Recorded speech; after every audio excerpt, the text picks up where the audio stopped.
Hi, my name's Spirit Dracula. Suddenly going from, oh, I've got like 5 minutes till I have to go run down the hall till, oh crap, show show needs to start right now. Anyways, here we are. Today we are going to be working on some Zamo stuff. Let me just switch to my dual camera. You don't need to see me that big, especially with no makeup on. Anyways, that's my weekly stream schedule. And what we are doing today is some Zamo the Destroyer, because of course it's Wednesday, so that's Zamo Day. And we are actually starting a new little project today, which is based on an old project of mine, in which Zamo gave an address to the world, I guess, via CITR radio. When I used to be a DJ there, every January we would do 24 hours of radio art. So the January after I started doing a podcast version of Zamo the Destroyer, I did The World According to Zamo. And I thought it would be kind of fun to illustrate that story. And I'll put it together as a little PDF and post it so that anyone who signs up for the newsletter, I've mentioned this a few times and I still haven't gotten it set up, but whoever signs up for the newsletter will have the opportunity to download a copy of this story with illustrations. So that's what we'll be working on for the next several weeks. And we will be mostly working on these half pages. Let me actually bring that down there. So that's what we're going to do today. And sometimes when I've done the half pages, they kind of both stack the same way. I've kind of decided to not do that with these and kind of twist and turn them a little bit. So anyways, what we are starting to draw, if I can make it actually look right, is a shock mount for a microphone of the sort that a radio station would have. So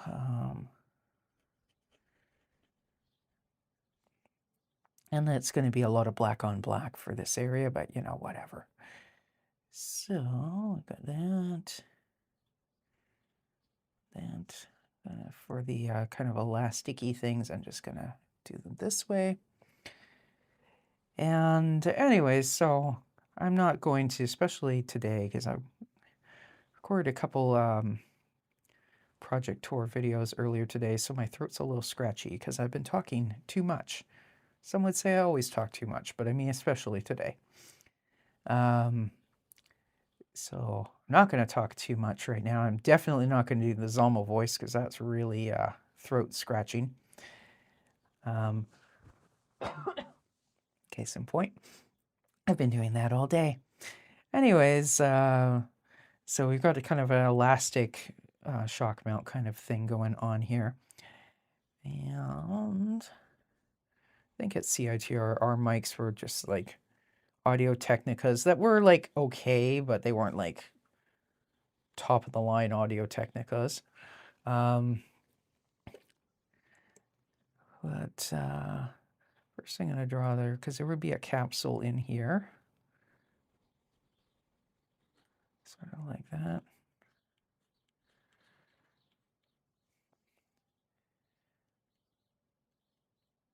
And then we're going to draw the grill. I'm not going to bother trying to get the detail of like the actual metal bits, you know, interlacing. We're just going to do hatch marks, right? But that's that. Why are we drawing the microphone before the iguana? Well, because I'm working with liquid ink and I'm clumsy. If you've seen enough of my streams, you've probably seen me smear at least one thing over that time. So I'm kind of trying to work in a manner that will minimize the smearing. And as I say that, I realize that probably I should have done that drawing first, because if I do it second and I turn it, this is all going to be wet. So we'll work on a different piece of paper, and then that drawing maybe won't happen until next week. So already we're starting this project and things are out of order, but that's okay. Yeah, I'm going to put like some wiring and some indication, just sort of some stuff that you'll see through the grate, because I do remember that with some of CITRs. And there should be a pop filter in front of that, but the iguana probably decided not to use one.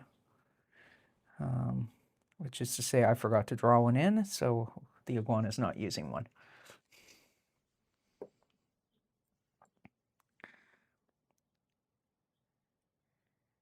And at some point, I'm working now on the Zamo Omnibus, so all the comics from when Zamo was a web comic. And this is like, I started the comic 20 years ago. I ran it for about 3 years or so.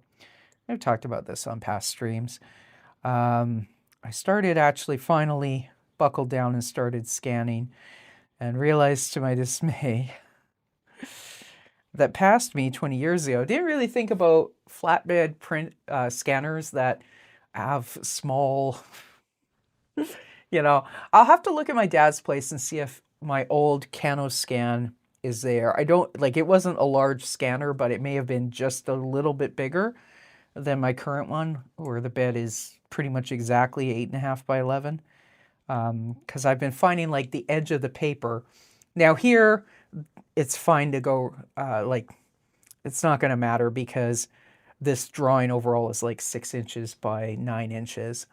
So that'll fit on the scanner bed. I may have to scan it upside down, flipped and then manipulate it or whatever afterwards.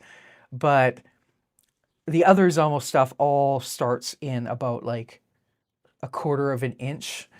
And it was actually drawn at 8.5 by 11. So I'm like trying to get it exactly onto the scanner bed where it doesn't come out all skewed and whatnot, because then that's extra time to mess with it. And I was going to say Pro Tools, but it's not Pro Tools. This isn't, we're not talking audio. It would be, I see I've gotten some big ink blotches in here. It would be Photoshop. That's what happens when I'm yabbering and looking at the webcam and not down at my paper, but it is what it is. Anyways,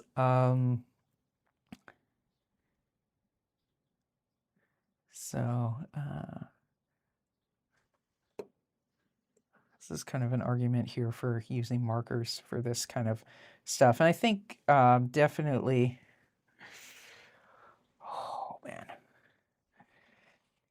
I do find that when there's cross hatching, if I plan ahead, which obviously I didn't today, and do this kind of like hatching work first in like a pigment pen, like I'll be using tomorrow on the Noah's Archipelago coloring book pages, and then go over top with the stuff like the capsule, which is actually behind. That actually works better, but we didn't do that, so we are going to suffer the consequences. And by we, I mean me. If we go from this side, it's actually working a little better. Sometimes, the pigment pens just soak in, right? They don't sit on top. India ink will sit on top, which can make it a little bit awkward for going over top of things. And then sometimes it's just goobered up, and that's all it is.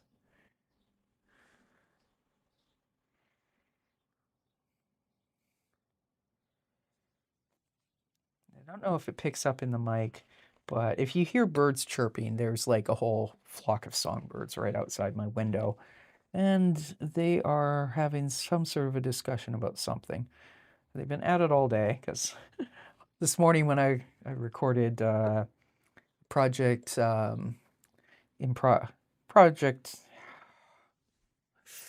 we just got ink dropped again. Hallelujah. Well, I was recording a couple of videos this morning. One they'll go up on this Sunday and one they'll go up next Sunday. The birds were squawking the whole way through. So I have no idea if that picked up on the mic or not. Wow. This is great first impression of this project, but that's okay. I think anyone watching this is probably familiar with my issues with pen nibs. So we're going to have some dark spots, and I'm going to make this black as I went over. So that is the mic. Ah, well.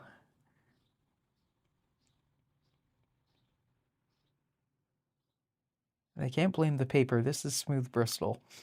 Now, granted, I have made comments that the smooth Bristol of now is not the same as the smooth Bristol of, when I was first doing Zamo. But never mind that. Anyways,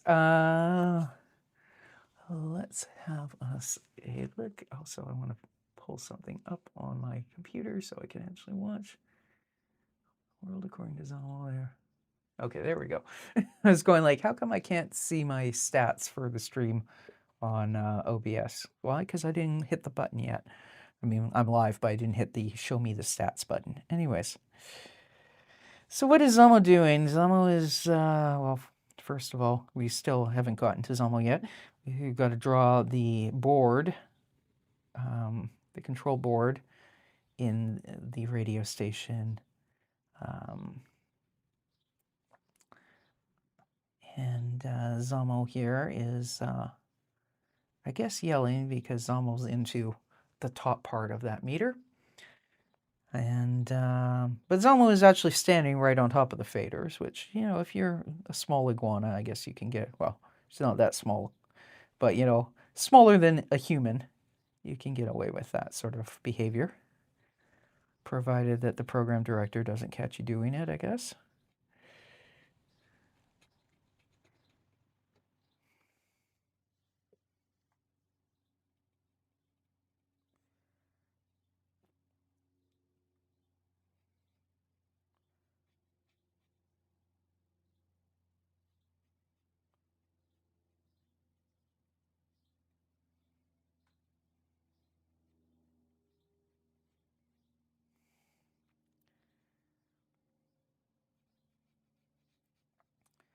Somewhere in my hard drive, I have pictures of the board from CITR, but off the top of my head, I think we basically had only 4 meters, like a program left and right, which is what was actually going out on air. And there may have been like a cue left and right or remote left and right for balancing, but basically you had to actually wear headphones and listen to what was going out. Whereas, in a recording studio board meter, every one of these channels would normally have its own meter, so you can kind of eyeball that, and then there'd also be the main bus, like the master meter. And I'm going to switch to a different pen, just because this is all going to be black, so we want to get it done a little more efficiently.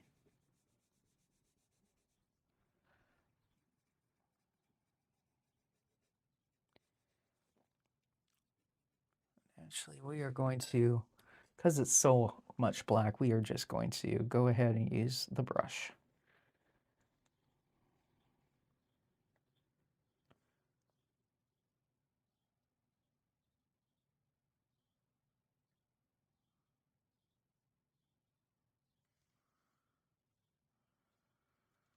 I was a little distracted today because I was messaging back and forth with my brother, and he's thinking that he's going to start doing the snowbird thing, like spending time down south and whatnot in the winter. So that kind of sparked a bit of a discussion about pros and cons of places we've lived and whatnot. And I've lived here on Vancouver Island since 2017. Before that, I lived my whole life in the suburbs of Vancouver, specifically Richmond. And I was kind of saying, the more I think of it, when I left Richmond, I was glad to be out because it's getting very congested and whatnot. But at the same time, more and more I'm finding I'm missing it. Of course, the problem is that real estate in Richmond is extremely expensive. Not as expensive as Vancouver proper, but it ain't cheap. There's very few houses under $1 million in Richmond, and even some of the ones that are like 1.5 million are kind of trashed. like fixer-uppers or things where people bought them as like investment holds and then rented them out, and then the tenants have like maybe not like completely trashed the place, but definitely not maintained it the way owners would. Not all tenants are like that, of course. I mean, my aunt and uncle were renters in Richmond for years, and their place, they kept it. You'd think they did own it. Like it was absolutely meticulous, um, both the lawn and inside and whatnot. But not everybody's like that, um, especially depending on what the rent is and whatnot. So, anyways, it's kind of sad to look at some of the listings going like, okay, I remember driving by this house. Don't know if I was ever in it, but you could look at the pictures and go, that used to be a really nice house, and now it's just somebody absolutely thrashed the place. Anyways, it's kind of distracting being a looky-loo looking at real estate from my old hometown. So, where is that coming through? Zamo, that. I'm going to leave a little bit of a white halo around Zamo just because there's so much black in the background, right? And we'll fill in that part later. We're almost getting to Zamo, right?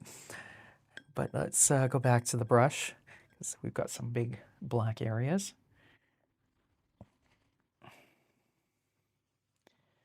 Yeah, so I don't know. I mean, if I at some point was making enough money to afford it, I would absolutely consider going back home. I mean, although my money would certainly go further here.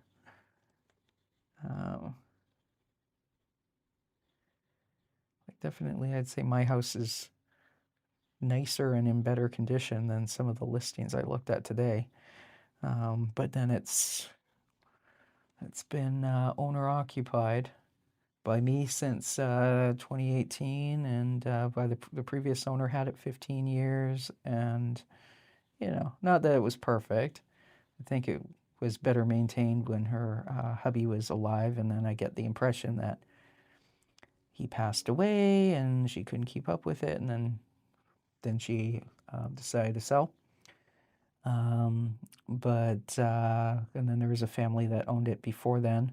I mean, the house I live in is like over 100 years old, so it's had lots of owners and lots of DIY renos and stuff like that. But when I compare to some of the real estate listings, and you look at it, it's like, oh, they want 1.49. They want 1.5 million for that place, huh? But it's all lot value, right? Sometimes the listings will even basically say, house is a tear down. This is a lot priced on lot value. Anyway, so it's a whole random rant. Anyways, I guess where it ties in somewhat, not really, but a little bit with Zamo is when I was doing the Zamo cartoon. Of course, I was living in Richmond. So Zamo and Zamo's pet human, Georgie, lived in Richmond. So that was kind of the home base for Zamo as well. Later, when I was doing the podcast, I mean, for the first few years, it was still Richmond based, but then because I started the podcast in 2014, and then when 2017 came, I guess somehow in my head I was like, I'm gonna make the characters move too. That probably wasn't a good idea, honestly. And they actually had two moves, or they had the one move over to Victoria, and then like this character, technical support monkey, the human who did the podcasting type stuff and editing for Zamo. So I've got a bit of, you know what? I have replacement. I have more than one of this kind of nib now. I'm just gonna put a new one in because there's like a random bit of paper towel stuck in between the nibs, and it would be a pain in the ass for me to try and get that out. I'm not going to waste stream time. Anyways, I ended up moving the characters over to the island, and technical support monkey kind of living up here in the Cowichan Valley, while Georgie had a place in Machosin, which is like a suburb of Victoria, although eventually I end up moving Georgie to the Cowichan Valley as well.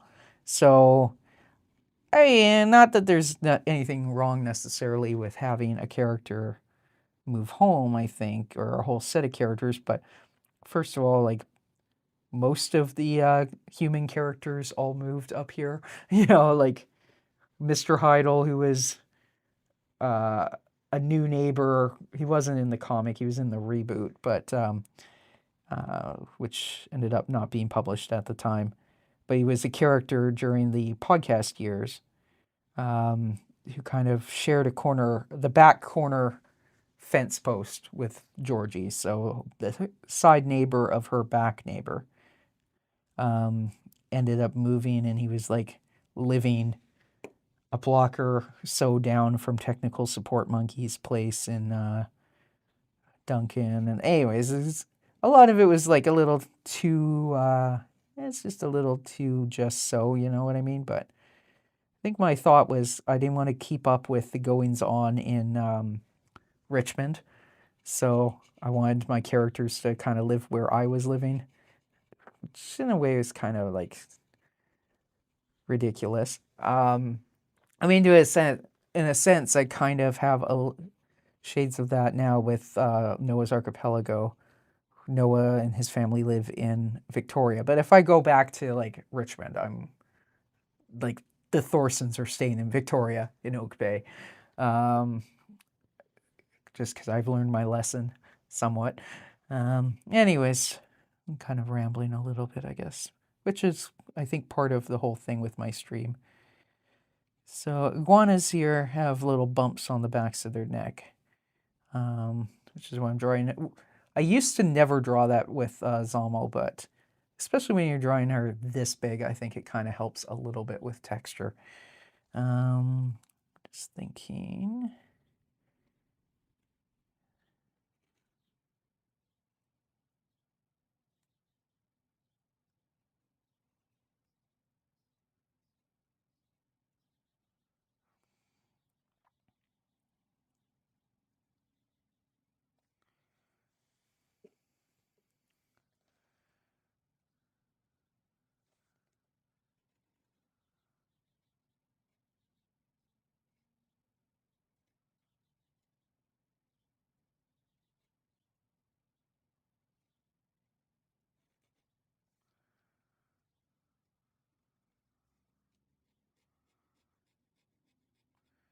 Iguanas tend to have a stripe on their backs, kind of right behind the armpits.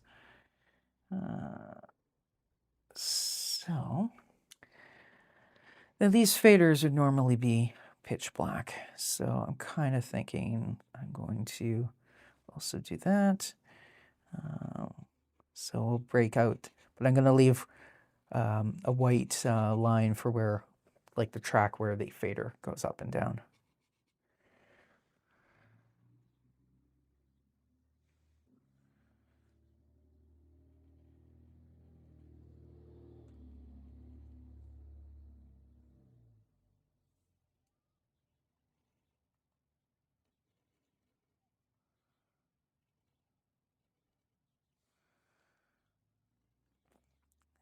Got the on-off button. See, in a recording studio, if you put that fader up, that doesn't mean it's on. You would have, or actually, yeah, no, in a recording studio, usually it depends how the board is set up, but usually once the fader goes up, the sound's going through, unless you hit a cut button. So, and some will have the cut in the solo. Well, they normally will have a cut in the solo, but they may have that up here, like cut and solo right above here. On these boards, though, you can put it up and then it's not happening until you push the button. It'll have a red light that goes in them. Let me just get back with the brush. So the idea is this will be kind of thinking, because also when I do the PDF for this, I'm not going to do it like a book spread PDF. I'm going to do page, like single page PDF. So I think what it's going to be is probably this illustration will be on the across the top half, and then the story start below. or the narration by Zamo starts below. Not all of the illustrations are going to be landscape, like the one that's on the top there. It twists, it's actually a vertical. So that might be like a full page illustration, or it may just be kind of nested with the text wrapping around it. I haven't decided yet.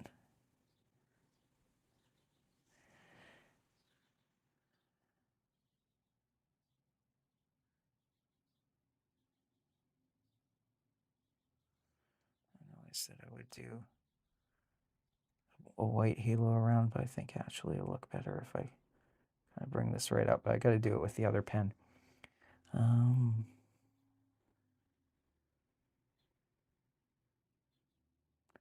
Just because those are really tiny areas, so trying to get this brush in there without it going like, ugh, it's not really going to work.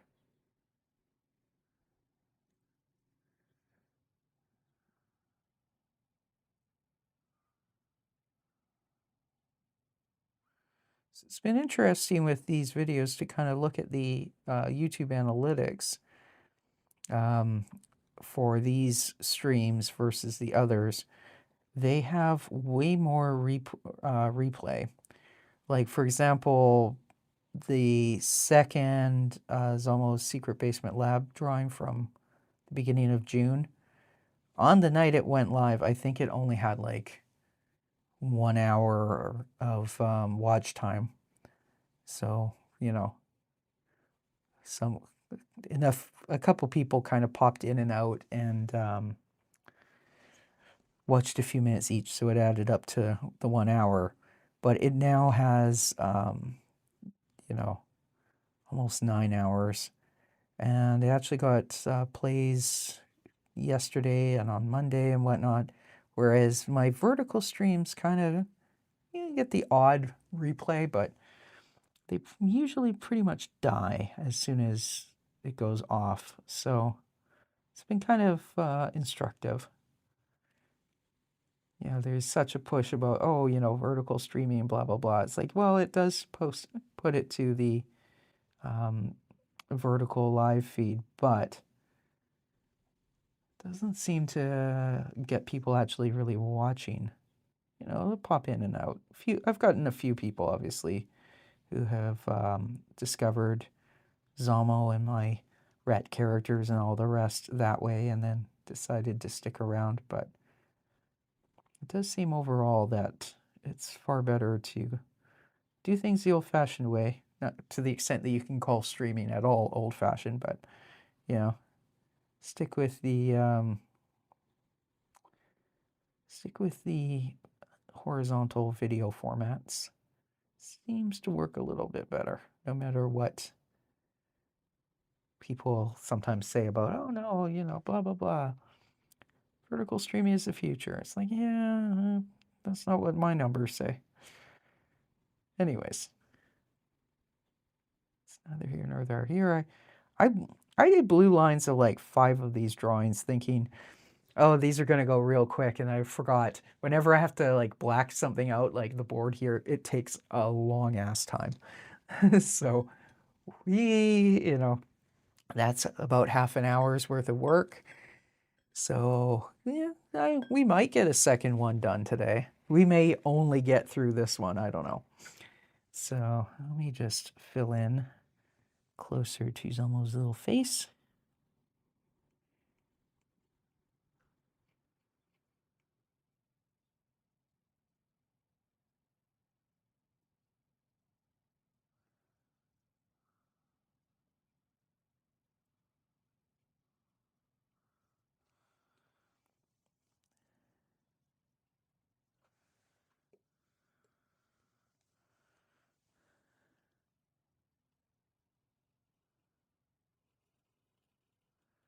I think what I'll probably do is just kind of do this side, because this is pretty much all black.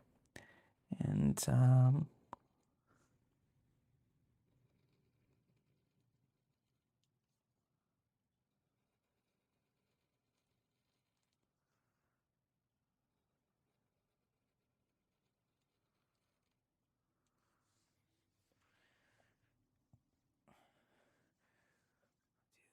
now.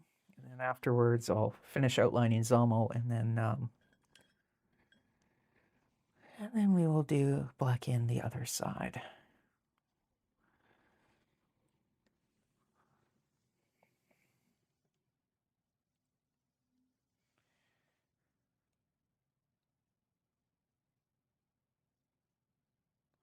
You can see that there's like a big drop that wants to come down here.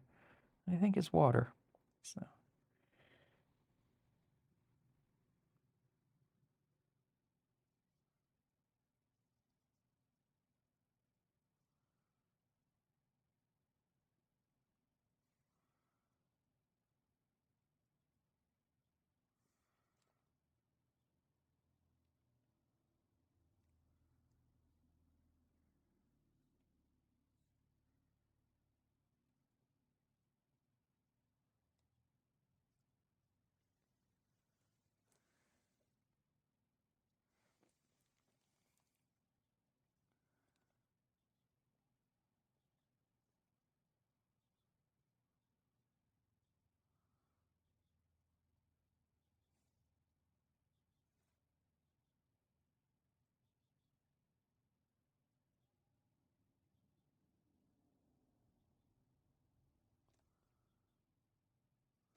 Lately here, it's been the kind of weather that the iguana would have enjoyed. You know, quite hot. Although I think, yeah, I guess to be about 30. I think of ideal iguana temperature is probably about 28 Celsius. And yesterday it was like 35 or 36. So it's a little hot even for an iguana. Um, but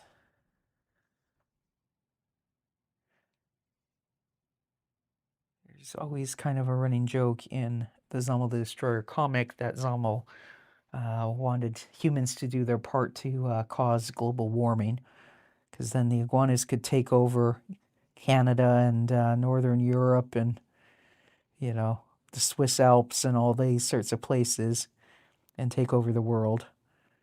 Um, and Zamo was perpetually annoyed whenever it rained or snowed, because that meant that the plan wasn't happening and that they would have to delay the glorious reptile revolution a little while longer. I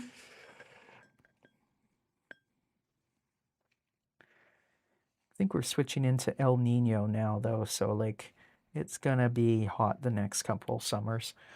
Also, depending on where things are with the solar cycles, um, and solar flares, sunspots, all that stuff, it can get particularly nasty.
Just kind of draw Zamo's front, whichever leg is closest to us first.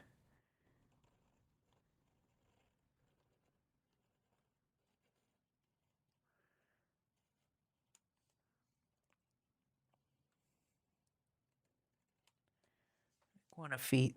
The shortest toe is on the inside, and then the other ones fan out long. Because if you think about reaching to grab onto a twig, having the extra long outer toes kind of really helps. Does mean that it's a little weird to draw Zamo's feet, though.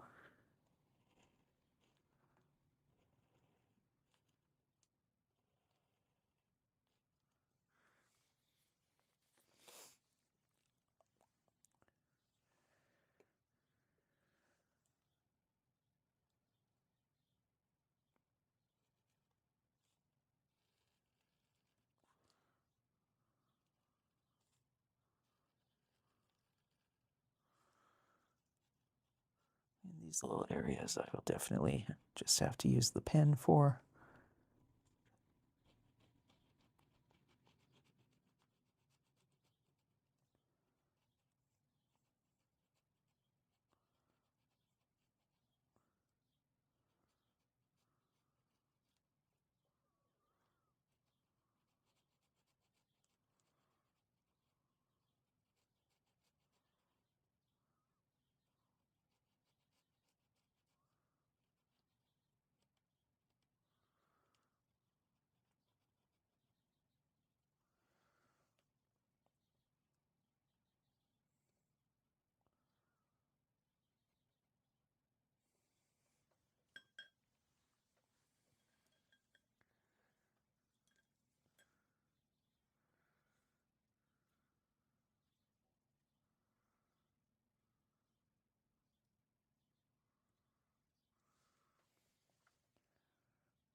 Now, another change I'm considering for the streams, and it's not going to be next week, so I actually set up a bunch of next week's streams this afternoon.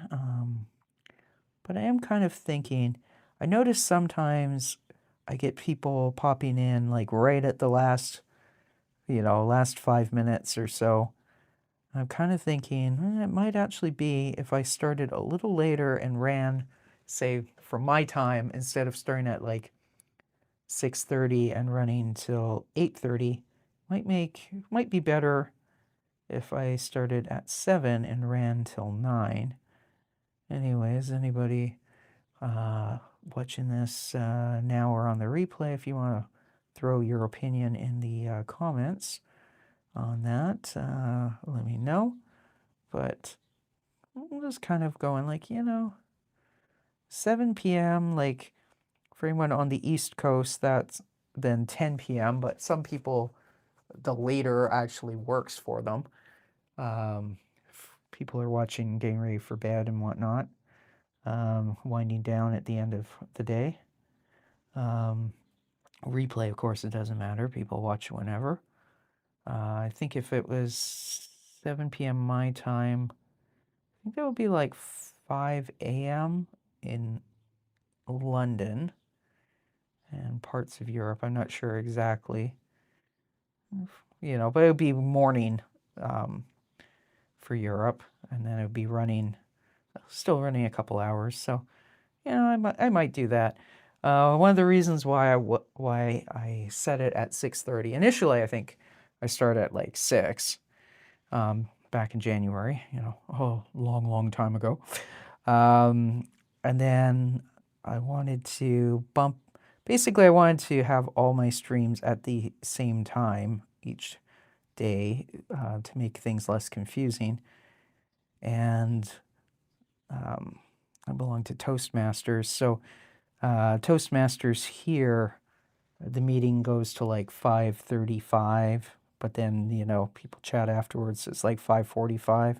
And at first I thought, oh yeah, 45 minutes, that's plenty of time. And I realized actually it's really not for setting up. So then I haven't been going to Toastmasters on nights that I've been streaming, which is, you know, means I've basically only gotten to Toastmasters twice this year.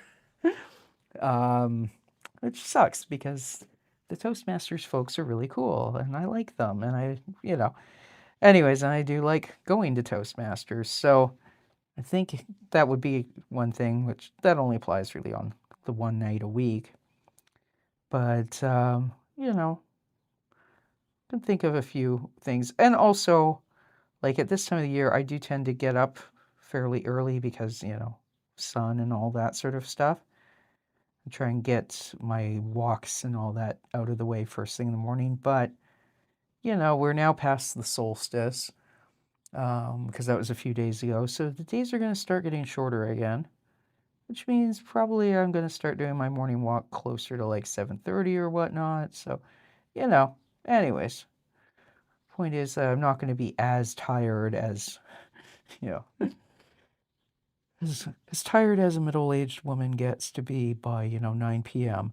You know, my schedule's starting to shift already back a little bit later than it has been. So, anyways, I'm kind of rambling, but there you go. Whew, now we've got one side of the board done. So now we can finish drawing Zamo, and then we can do the part with the buttons and all that sort of stuff. So it's only taken us 45 minutes.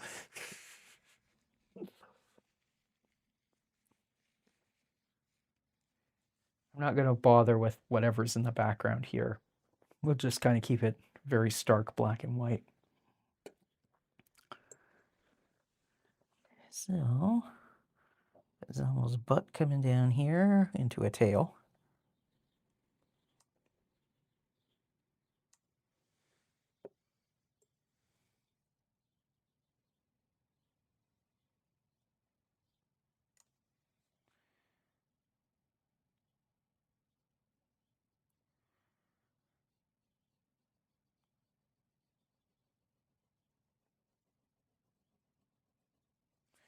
This will probably start to become indistinct. And here's where I may actually let's see, I may leave a white halo around or whatever. But the spinal crest, dorsal crest on an iguana, I mean, on a male iguana, because males will have where the spines, even below the spines, there's like a little ridge, so their spines might start here and then they can be quite long on a full-grown iguana, but they kind of slowly taper down. By the time they get to the tail, it's kind of more of a ridge than like actual separate spines. So we're kind of echoing that idea there, but it may not, once this is all blacked out, it'll probably just look like a white halo, and that's fine. So we got another one of these little fader dudes here.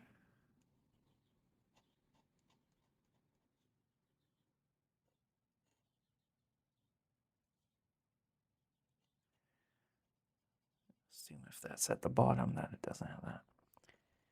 And another button.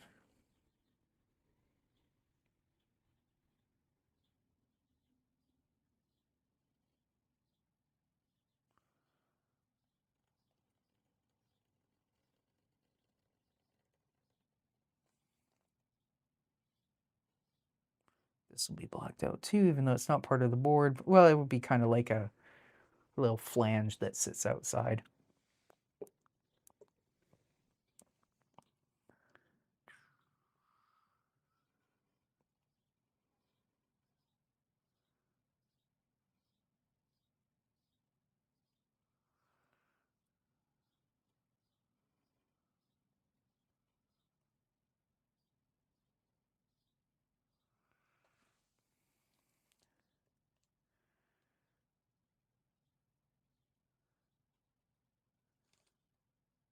say I do kind of miss having my old radio show. I mean, won't get into the reasons why I left CITR.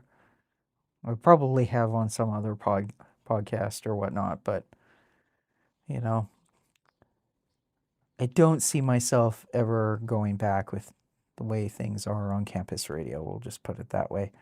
Um, I probably wouldn't be welcome back actually at this point.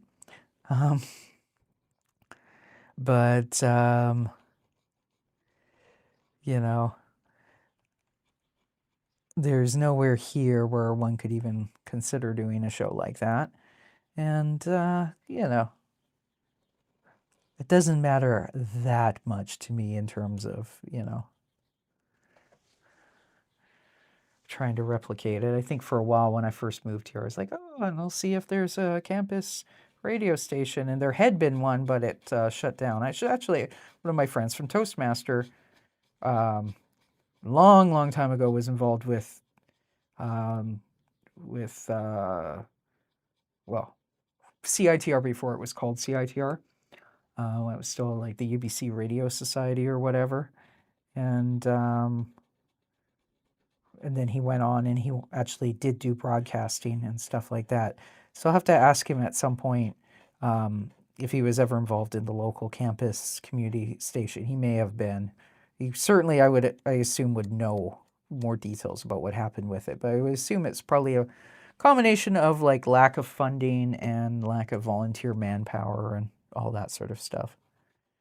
Basically, what always condemns any project like that. It's always going to be, do the volunteers have time? You know, do they have enough volunteers? And yeah. Anyways, let's get back to the brush. Fill in all this other stuff. I mean, this is going to be, parts of this are already pretty dry, but some of the areas where the ink was thicker are a little bit goopy. So the other half of the page we will ink on the next stream. So we'll have to get like into the corners with the other pen, but I want to just do most of it with the brush.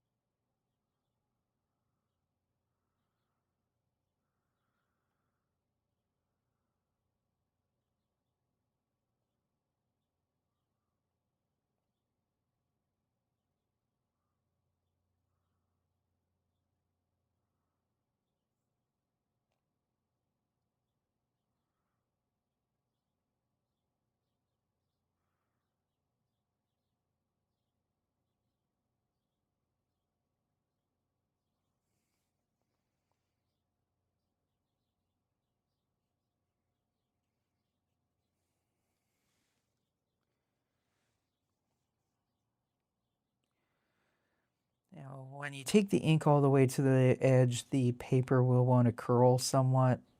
I mean, well, after everything's dry, I put it in a folder and the weight will eventually kind of compress it. But I know from, well, when I did the Miles drawing or the Miles video about kind of recapping the A to Z of what I've done so far on the Miles Morris Pursuit of Happiness, like those pages. There's ones from 2013 that still cup a little bit. I think that's just kind of the nature of, we have a lot of ink on the one side and it kind of tightens up as it dries. It will do that. So.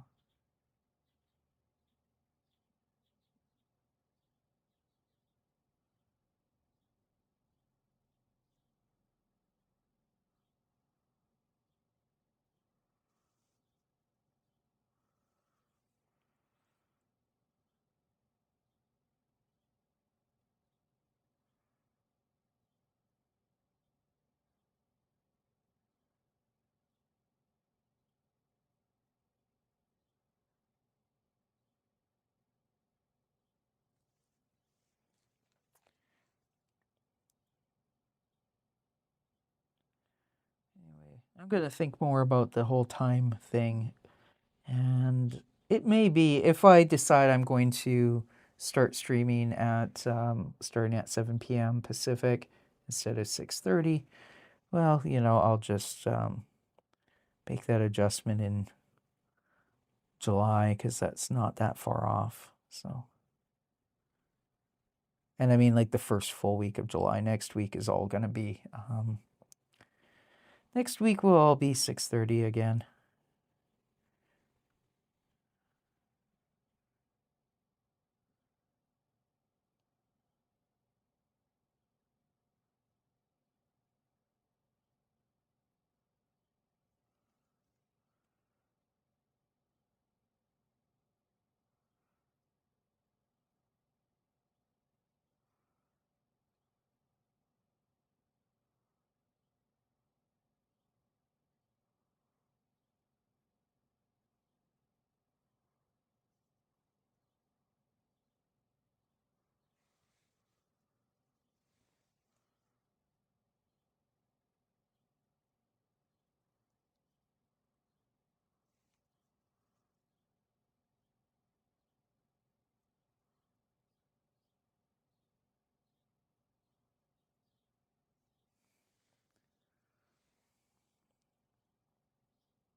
All right. One page done. Well, not one page, one illustration done. So I'm going to set this aside. And so we got about an hour left. What am I going to do next?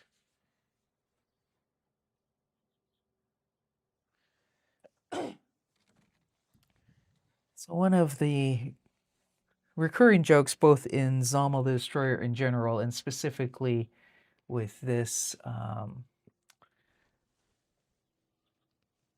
just going to bring that up a little bit so we can see the full size there.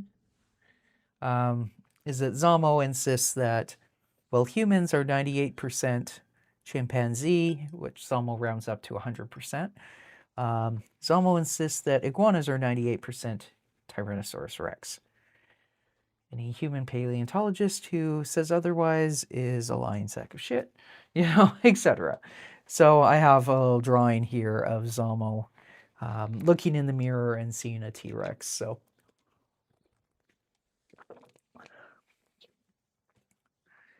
we are going to do that. And then the other one, that'll be a drawing for another day, but Zamo makes reference to human teenagers smoking weed in class instead of paying attention in school.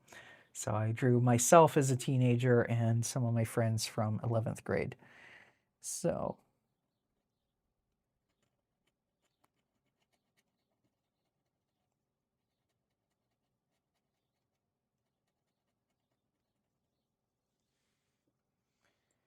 and here we're not going to worry so much about left down because that's going to be blank. Because that way I can crop that out when I'm doing the layout and have the text flow kind of around Zamo.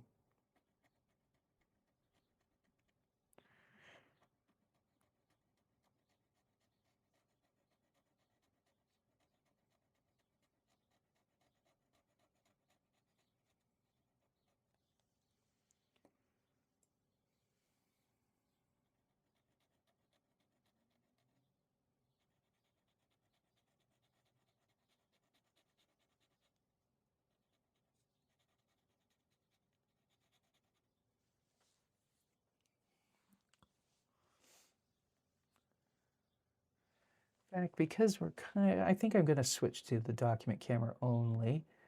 That just makes it slightly bigger. especially because then this is a vertical, so it ends up not being as tightly in focus.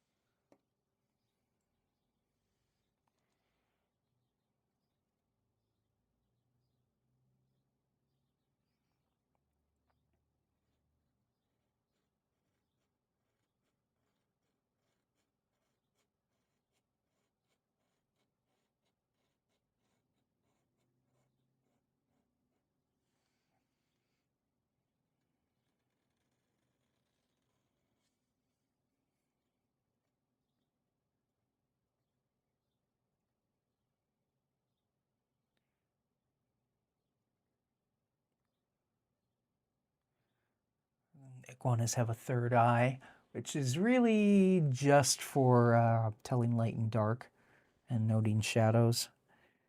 But and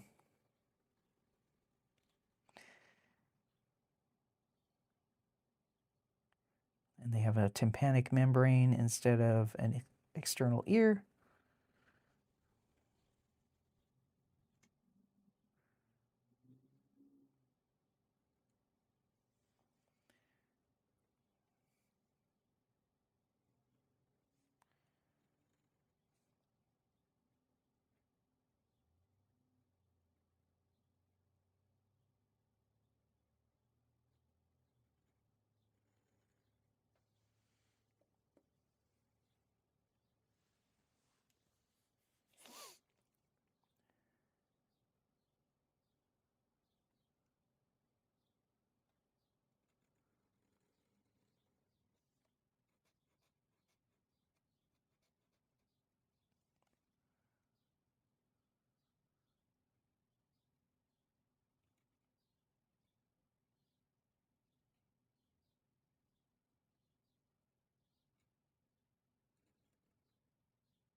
Again, we got that armpit stripe, and then the big iguana belly.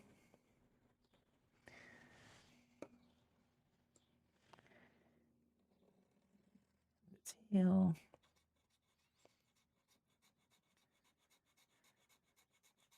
Now, tail stripes will be between dark brown and light brown, but yeah, whatever.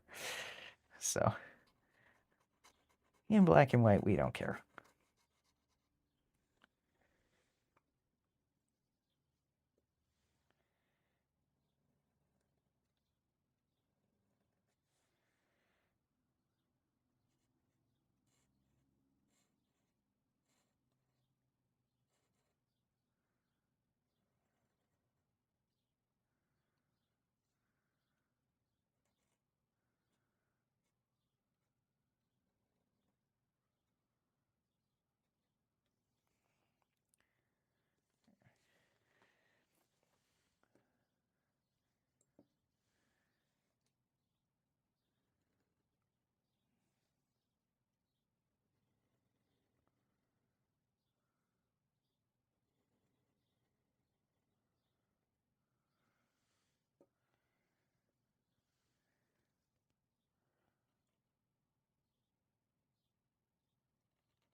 Okay, we'll use the brush. Things are breaking up a little too much.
I'll cut it off here because this is where I'm going to,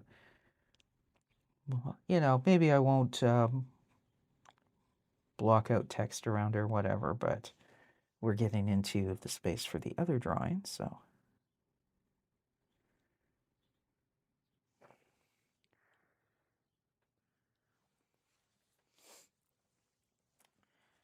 And speaking of which, let's get back at it.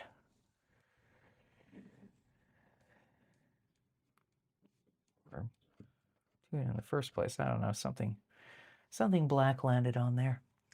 So let's bring this back down.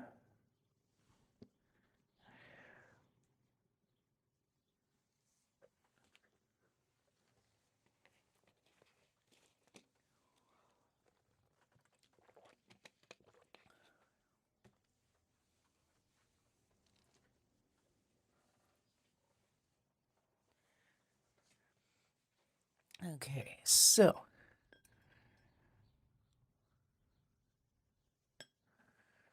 actually did a little search for the park that me and my friends used to smoke in, which is basically the field in behind the school, but it also became a community park at some point.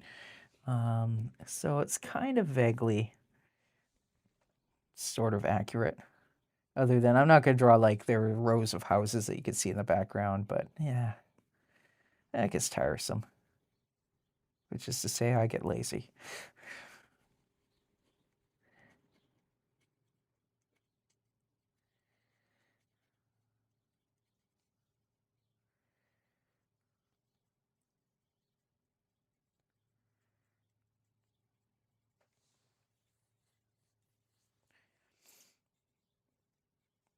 I guess I can switch back to. There we go. Let's switch back to, in case anybody wants to look at me at the top of my head while I'm looking down. I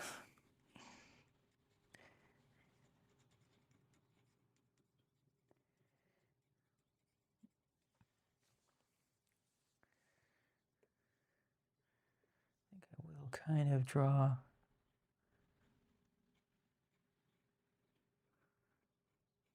Yeah, it's good to have some clouds in the sky. And not always, but fluffy white clouds are kind of fun. And then we've got the trees underneath. I'll probably use a slightly thicker nib and put in a few little shadows as well.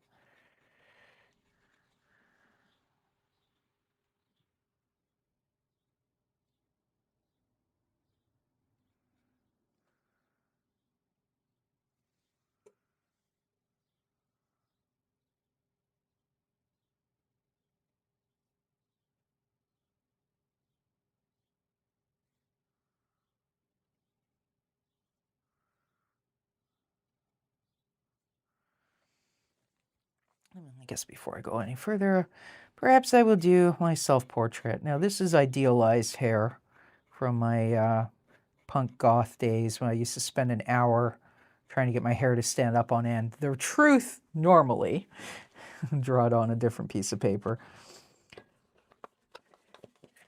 My marker test thing. The truth normally would be when I was trying to leave the house, I would want it to be all kind of like that. You know, there's my head. Normally, by the time I got to school, I looked kind of like a mushroom. As the top would fall, and by the time by lunchtime, it would be kind of more like that. Although sometimes I would go and like try and tease it back up, but this part was kind of long, I guess. I didn't think it was that long, but it would stay up basically when I was in front of the mirror at home. By the time I got out the door, it was just started to gradually clump. So anyways, but we're drawing me with idealized teenage goth hair, so it's actually going to be standing upright.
Assume I was doing some sort of stupid blush, 80s blush, even though it was the 90s, but wannabe 80s blush thing that way. Yeah, let's be blunt. I used to wear black lipstick, so I looked ridiculous in high school. I think most people do in some form or another.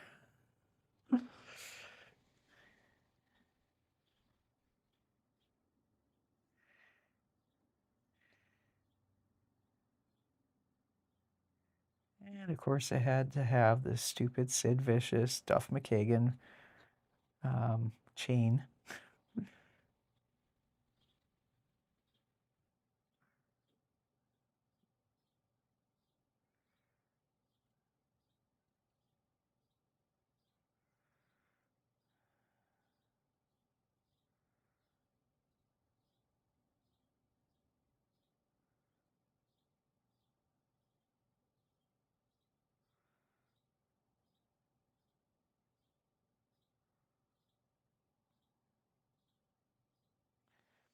I don't think it was quite as big as I'm drawing it here, but with this nib, I can't really draw it any finer. So, and you get the impression, you get the idea.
Fix the boobage there.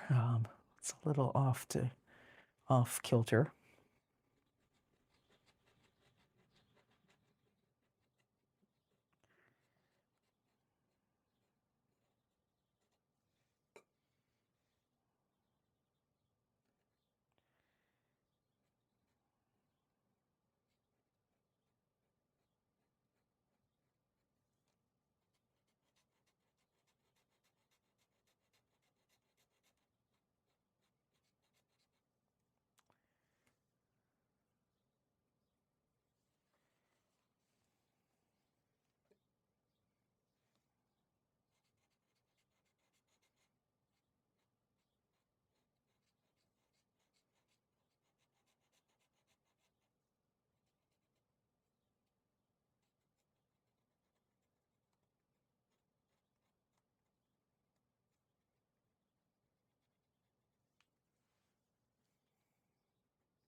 Do I dare try and see if the glass pen is going to work today? We'll find out.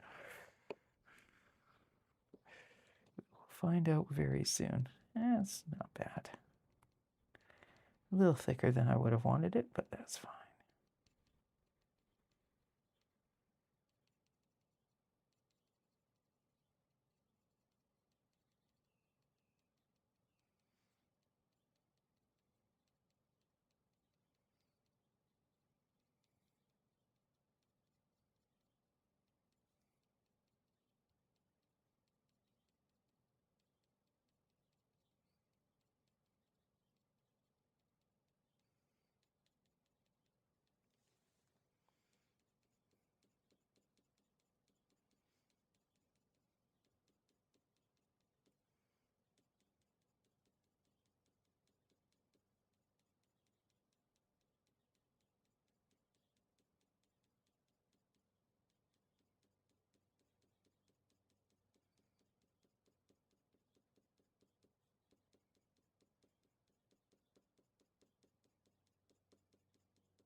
Make sure it's in focus.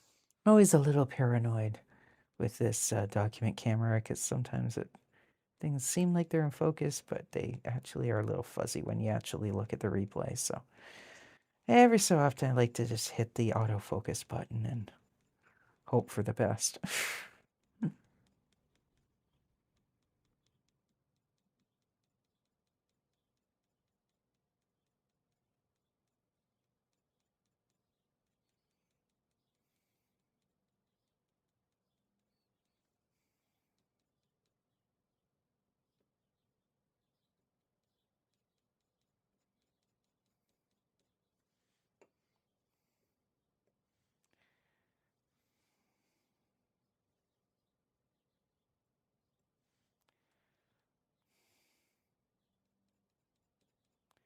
And now we're all smudgy, huh? Okay.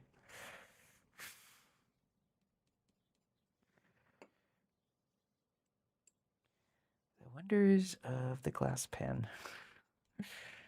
Goes from super thick to super thin.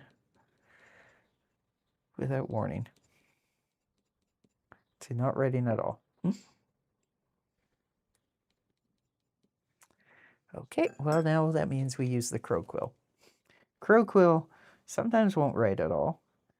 Sometimes we'll do super fine lines. So today it's behaving itself, so.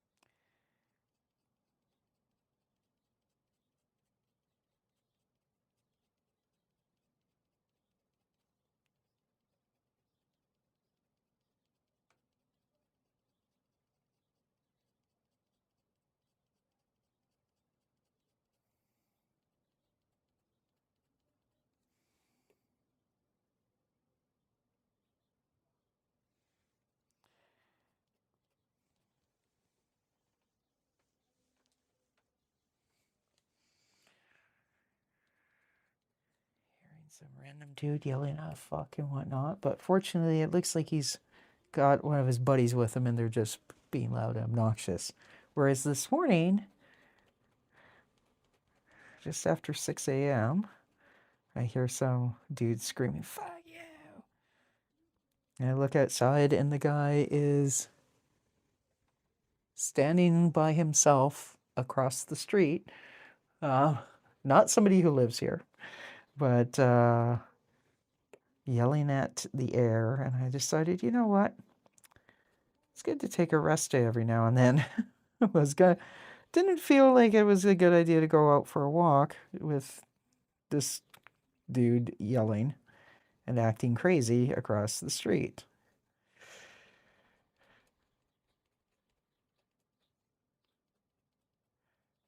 It's one of the weird things about some certain small towns, like back in the day in Vancouver, I used to have a jam space at Main and Second. And I would walk from there to the downtown east side to watch friends play in dive bars. Walk home at 1 in the morning, no issue. But sometimes in my own neighborhood. Part of it, though, I guess, is probably because I didn't live down there. So, like, if anyone followed me, they'd follow me to my car or to the jam space where there are usually other people around. So, it's kind of different.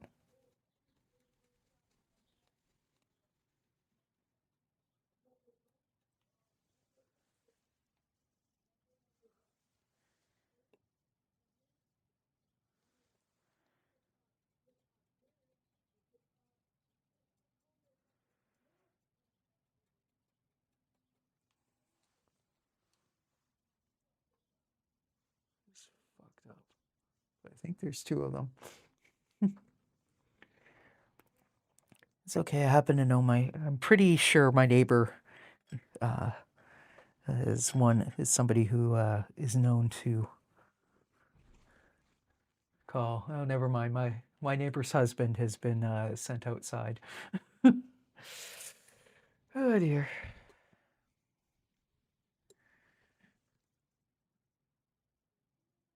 I don't think he's even saying anything. He's just like standing there glaring at them now. Sounds like they're starting to move along.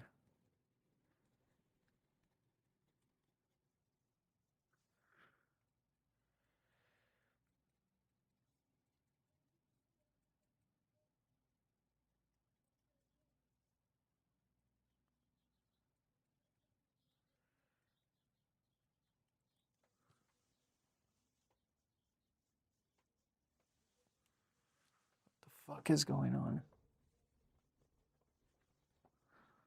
Yeah, I think my neighbors told him to move along. I'm like commenting on something that I can hear kind of as a womp womp womp womp womp womp womp, but I know it doesn't pick up in the mic. But yeah, anyways.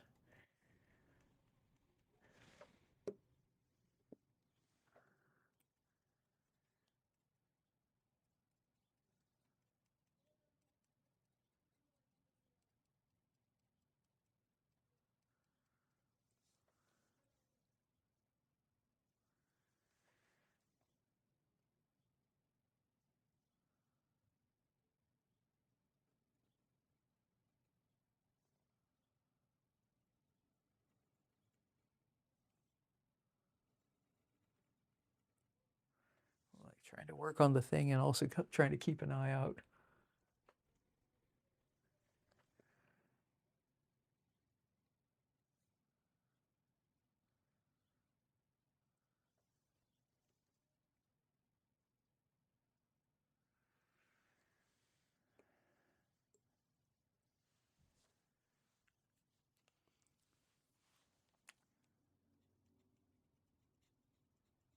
So, background for this little interlude is this is a working class neighborhood, which definitely was, and in large part still is, a nice area, but not, where let's just say not where the city councilors live, you know what I mean?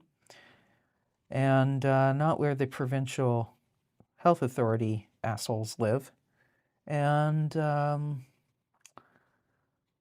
guess at some point, I guess the ultimate background is when Vancouver hosted the 2010 Olympics, they wanted to clean up the downtown east side, because they want tourists and media seeing, crackheads passed out in their own vomit in downtown Vancouver within walking distance of, BC Place Stadium and other areas being used for the Olympics. So their solution is exactly what they've done this year with the FIFA thing, which is that they rounded up the junkies and the lunatics and all that, and they gave them bus tickets and ferry tickets. So in 2010, they dumped a lot of these people off on Vancouver Island. Need to wash that out. That nib is kind of about to fall out of the pen. So that's when the city of Victoria ended up with a major issue of, mentally ill people wandering around the city and drug addicts and stuff like that. Obviously every city has a little bit of that, but it got really bad in Victoria starting after the 2010 Olympics. And this year, and also some of those people then migrated up to my area.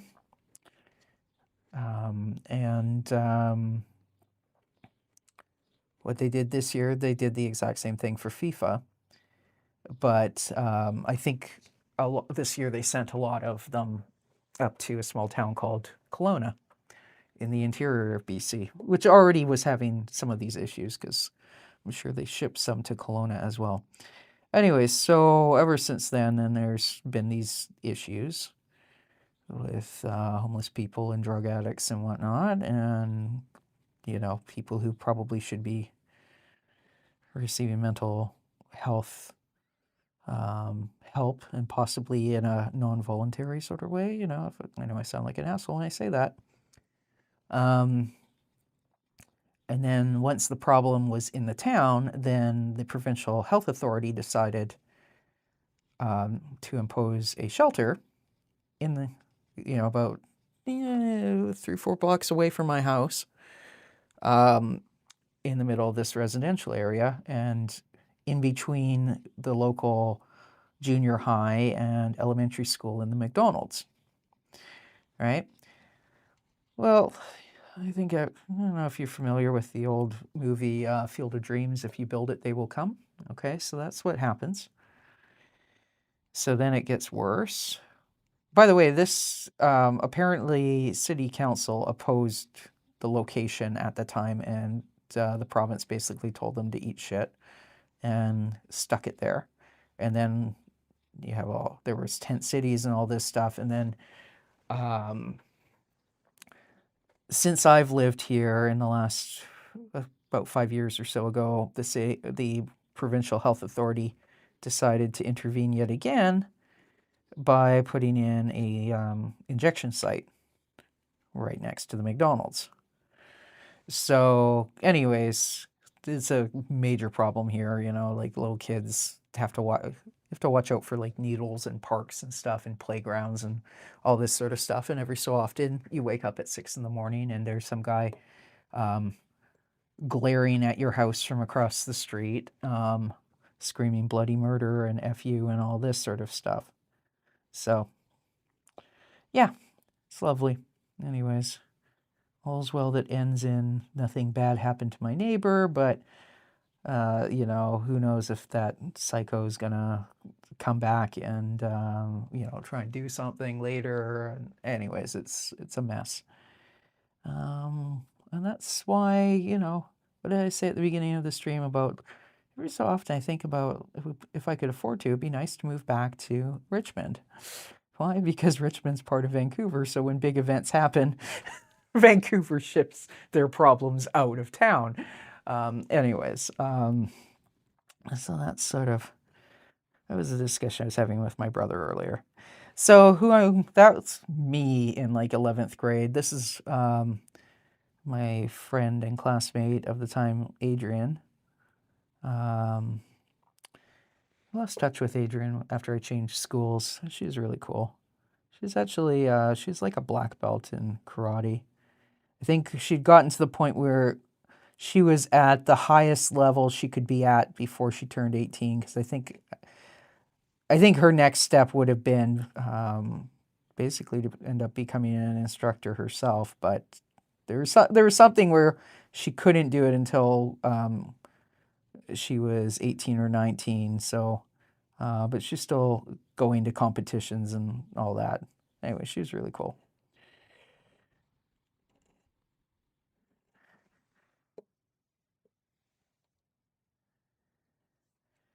Kind of your stereotypical hippie and all that. But like I said, she was awesome. That's too bad that I lost touch with her. Hopefully she's doing well. She might actually be living in Japan. Her grandma was Japanese, so she spoke Japanese fluently and all that.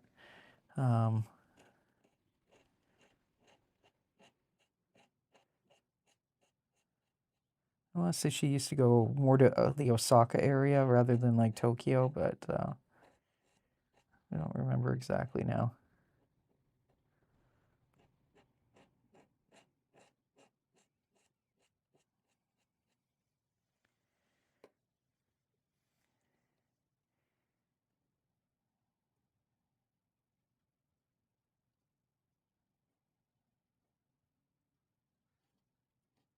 And yes, she is smoking weed.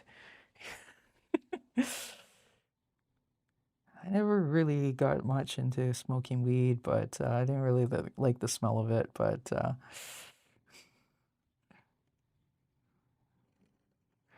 my friends in high school were all kind of in that crowd, so.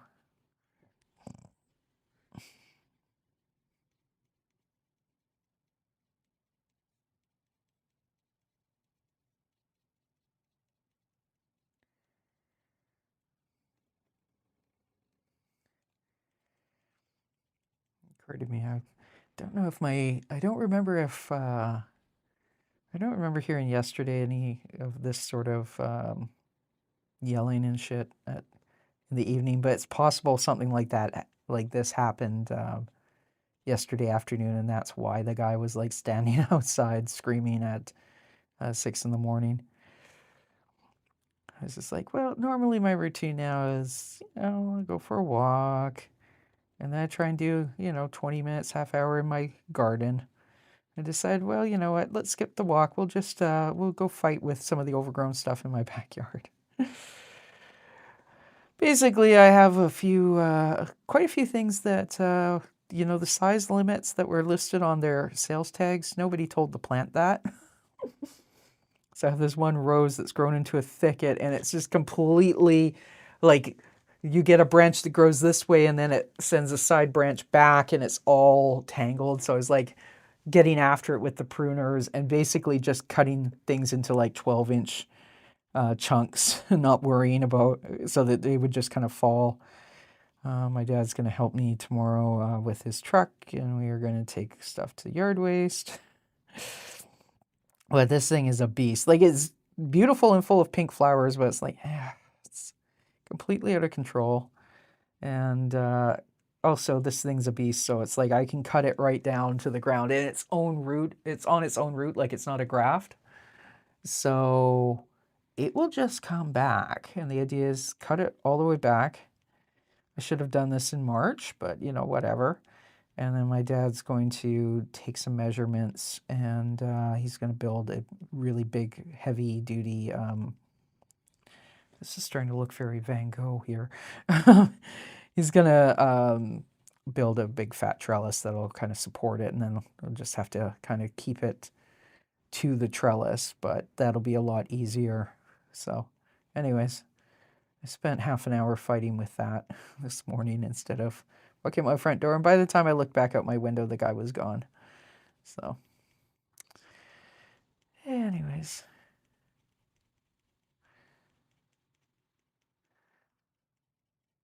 I guess downtown Vancouver is kind of like Hotel California. You can check out, but you can never leave. It follows you.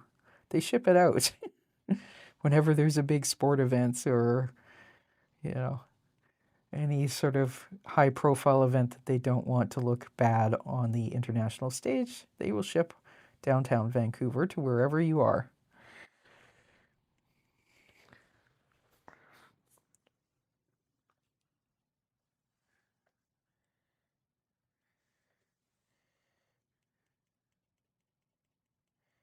I mean, this is going to be shrunk, so probably the grass texture is not going to vary too much, but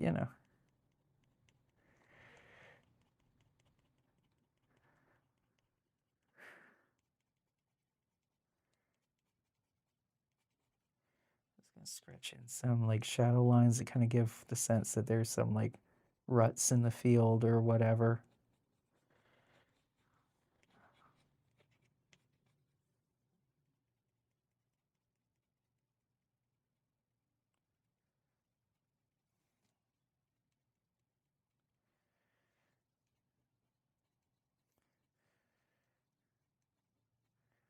Do a little bit of something else for a few minutes. If I'm doing a ton of like grass texture or whatnot, starts to almost make my skin crawl. So it's like, okay, you go do something else, go back and forth and whatnot.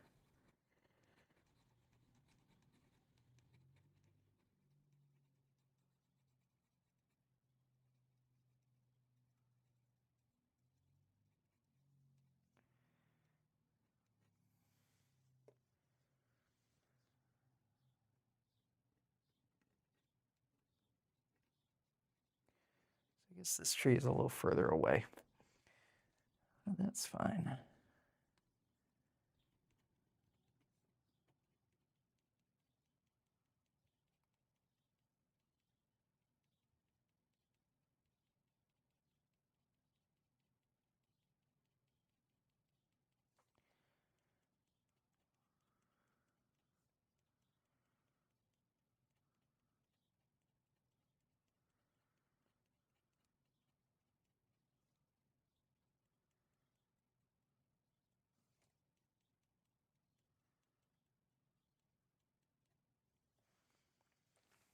feel like that nib is slipping out, but maybe I'm imagining that.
I guess by the time I get this done, we will have gotten through 3 drawings today, which ain't bad.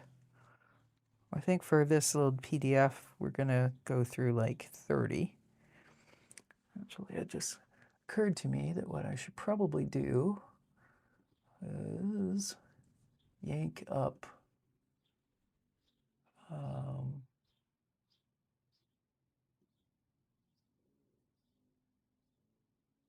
pull up the thing, and then at the end when I do my little show and show what I've done, I can kind of read, not with the Zamo voice because that's going to be a nightmare for my throat, but you know, I can kind of read a little bit of it. So we know what's going with these. Maybe next week I'll try and print it out so I can actually kind of do that as I go.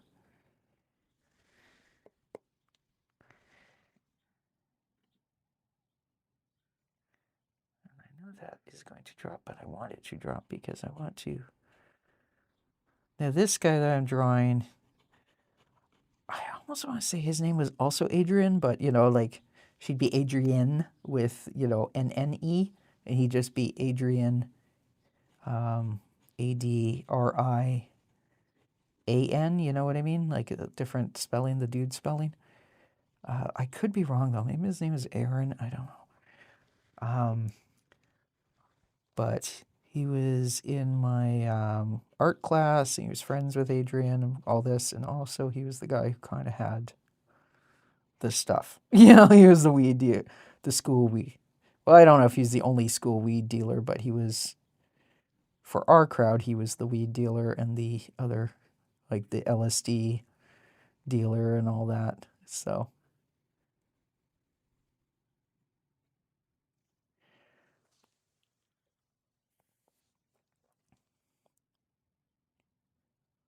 tall, lanky blonde dude with a mullet, curly mullet. So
and then this is Andre. I knew Andre from elementary school.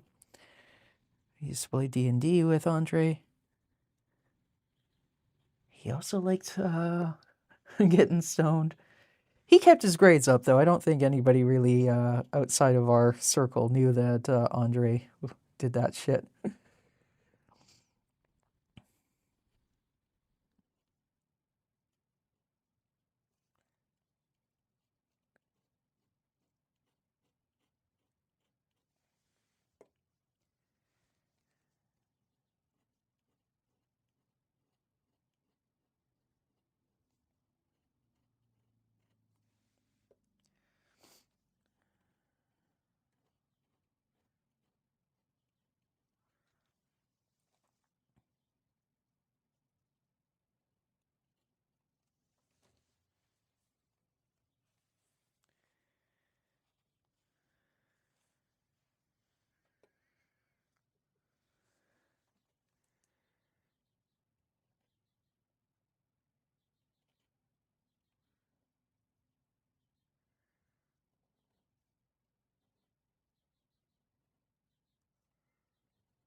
get too far into that, I should, well, actually I can reach all of that from off the page, so don't have to worry about smudging it.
Probably crop things in a little bit here, but anyways.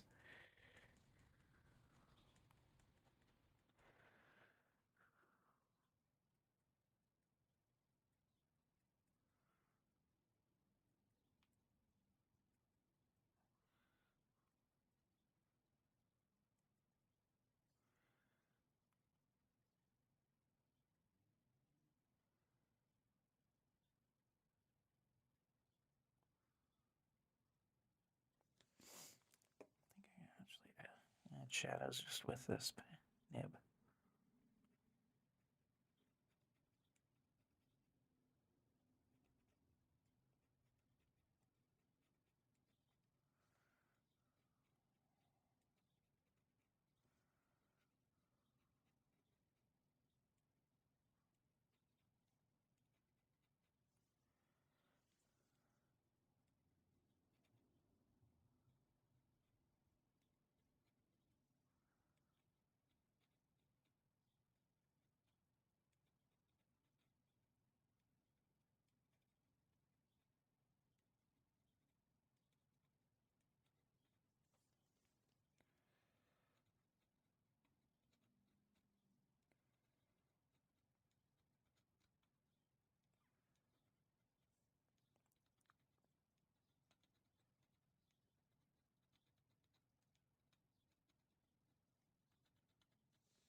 Oops. I'll have to Photoshop that on Adrian's arm. So I'm going to go full mode now. So there is that drawing. Now, as promised, let's review what we've done today, and I will read a little bit of The World According to Zamo as we go through. So, where's my window here? So there will be cover art, which I'll do kind of at the very end. And Zamo then, this will be the first illustration.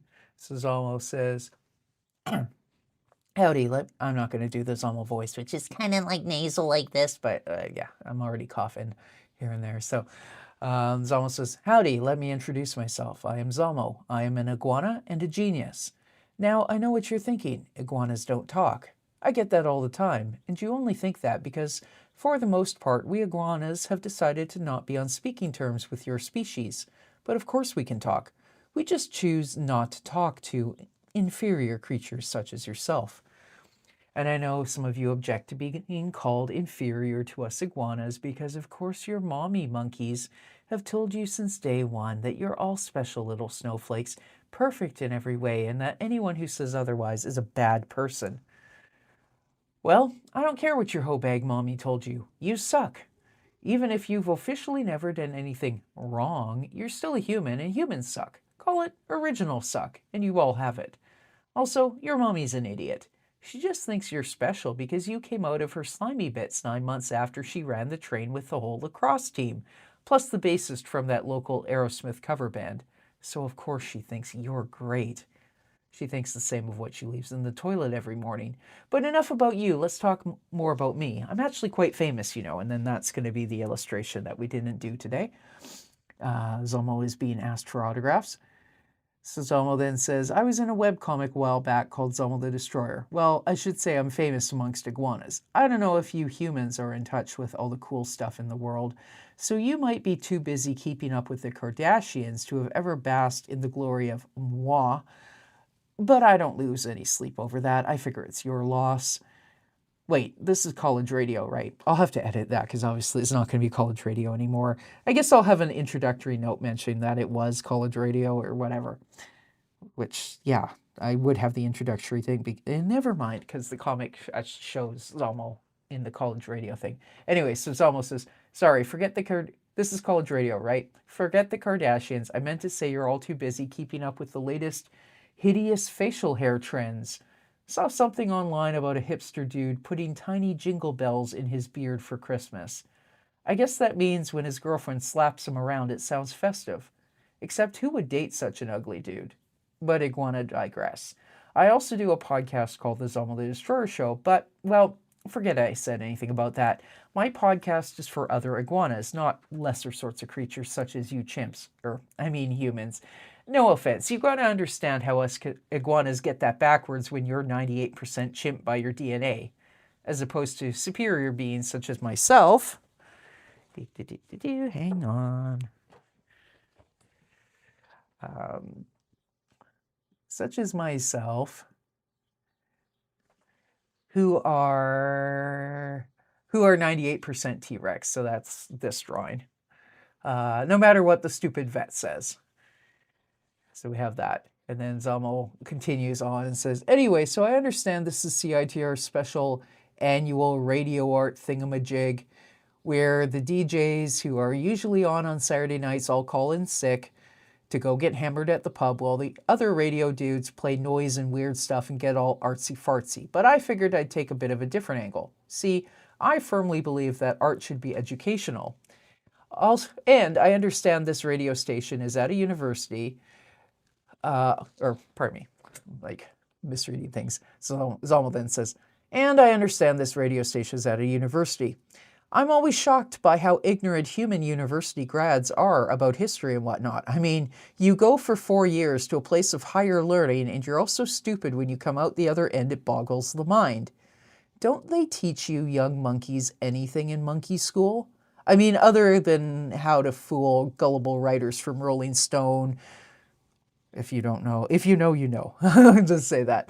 How to fool gullible writers from Rolling Stone, how to make excuses for your bad behavior, and how to do a butt funnel of vodka, important though those life skills may be. Well, to be fair, no one gets into too much detail about what sort of higher they want you to learn. I suppose people get the wrong kind of higher, especially in these parts of BC. And I'm not even talking about the keener kids who snort up all the Adderall they can get in order to cram for the physics final. Don't know why you have to pay $5,000 a year or more to get your higher learning, though. I live with my pet human a block down the street from a junior high school, and based on the smell, it seems to me that them kids have already gotten their higher learning figured out for free just fine. So anyways, then that's where this illustration comes in. So that's going to be where we call it for tonight. I will try and remember, well, I guess I'll know by the numbering where I picked up when we pick it up next week, but we will fill in the Zamo being famous, being asked for autographs picture, and then we will continue on from there. And, you know, what did we get? We got three done, so not bad. Hopefully we get 4 done next week, but it depends. If they've got a lot of detail like this, of course, they take a lot more time. So that means it's going to be time for wrapping up, so I'm going to throw that there. I need to make a subscribed thing that has Zamo in it. All my, little intro, bumper and inserts all have Miles and Ricky and Noah and Ursula in them because I was going off of those kind of cartoons, but I do need to draw one for Zamo. And so that's going to be the end of tonight's stream. And again, I need to make a Zamo version of the thanks for watching. So thank you for watching, and what I will leave you with tonight will be my general Zamo the Destroyer playlist, so you can watch other Zamo streams that I have done and catch yourself up. And yeah, so streaming for the rest of the week. Tomorrow night we are doing Noah's Archipelago, a couple more pages from the A to Z of Noah's Job Resume coloring book. Friday we are doing a couple, maybe hopefully 3 pages from Ricky B Goes to Sea, my graphic novel featuring Ricky B Rat, the tall one waving on the side there. And then next week, Monday through Friday at 6:30 p.m. Pacific time, and 3 of the streams are now going to be this format, the horizontal and flipping around with multiple cameras and stuff. I'm using OBS to stream, and I am now starting on Monday through Wednesday will all be these kind of horizontal streams. We'll be streaming some Ricky and Miles stuff on Monday, brand new project, brand new illustration project anyways, the story I wrote a couple years ago. Tuesday we'll be working on cast portraits for Noah's Archipelago to wrap that stuff up for the upcoming Noah comic treasury book. And then of course we'll be back on next Wednesday to carry on with The World According to Zamo and illustrating that. And I think I'm going to try next week, like I said, to have it printed out so that I can kind of go illustration to illustration so you have context as I'm actually drawing them. I didn't think about that until like 2 minutes ago. Anyways, thanks for watching, and we'll see you again real soon. Where's my outro? There we go. So we'll see you soon. Bye for now.